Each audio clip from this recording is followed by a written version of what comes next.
سەدام حوسێن بیری لەوە کردەوە کە ئەمە کۆتایی پێدێتن دەتوانێت خومینی بڕوخێنێتن وا دەسی پێ کرد چونکە کاتێکە دەسی پێ کرد خۆی پێش ئەوەی بڵین تانکە چوە ژوورەوە تۆ فڕۆکەت هەیە سەدام حوسێن بیری لە ساڵی 1960 کردەوە کە فڕۆکەی ئیسرائیل توانی لە 1965 فڕۆکەکانی میسر لە ناو بداتن بە هێرشێکی ئاسمانی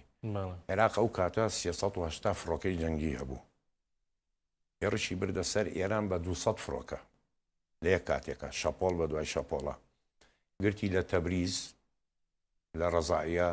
سەقز ئەسفەهان هەمەدان سنە مەهەر ئاباد تەهران ئەهواز طبعا دیزەفون مەتاڕاتی زۆر بوو و قاعدەیەکی عسکەری زۆر گەورەیە لە ئێرانە ئەم 200 فڕۆکەیە بڵاو بوو بووە بەسەر ئێرانە لە کرمەشاوەوانەشیدا لە مەتاڕات لە هەموویدا لە نەتیجەی ئەمەیە